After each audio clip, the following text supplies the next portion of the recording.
Tu le connais, ce nœud dans l'estomac.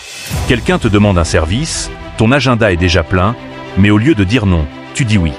Tu le dis pour éviter un conflit, pour ne pas décevoir, pour garder une bonne image. Et puis, tu regrettes. Parce que chaque oui que tu donnes aux autres est parfois un non que tu dis à toi-même. Les stoïciens avaient une vision très claire de ce phénomène. Pour eux, céder par peur ou par culpabilité, c'était renoncer à sa liberté intérieure. Épictète rappelait, si tu veux être libre, ne te laisse pas posséder par ce qui dépend des autres.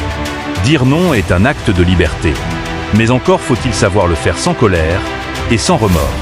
Pourquoi est-ce si difficile? Parce que nous sommes câblés pour rechercher l'approbation.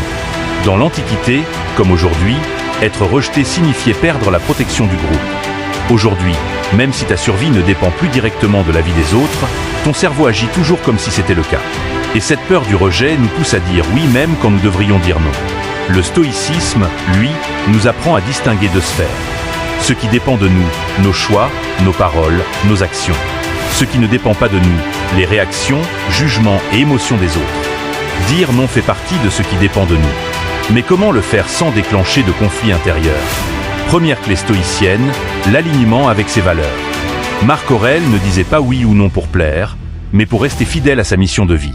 Si une demande ne sert pas tes valeurs profondes, dire non n'est pas un acte égoïste, c'est un acte de cohérence. Et la cohérence est l'essence même de l'intégrité. Deuxième clé, la clarté émotionnelle. Les stoïciens s'entraînaient à observer leurs émotions sans s'y identifier. Quand tu ressens la peur de décevoir, tu peux la voir comme un simple signal, pas comme une vérité. Cela te donne l'espace nécessaire pour répondre avec sagesse, pas avec impulsion. Troisième clé, la maîtrise du langage. Dire non ne signifie pas fermer la porte brutalement. Les stoïciens savaient exprimer un refus avec calme et respect. Par exemple, je comprends ta demande, mais je ne peux pas m'y engager pour rester fidèle à mes priorités. Ce n'est pas une attaque. Ce n'est pas une excuse. C'est un positionnement. Quatrième clé, accepter de ne pas tout contrôler. Même avec les mots les plus doux, certaines personnes réagiront mal à ton refus. Mais rappelle-toi, leurs réactions ne dépendent pas de toi.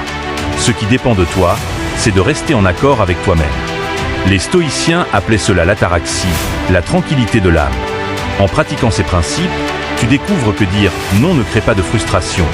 Au contraire, chaque non devient un oui à tes priorités, à ton temps, à ton énergie. Tu ne fuis plus les autres, tu te rapproches de toi-même. Dire non comme un stoïcien, ce n'est pas se fermer au monde.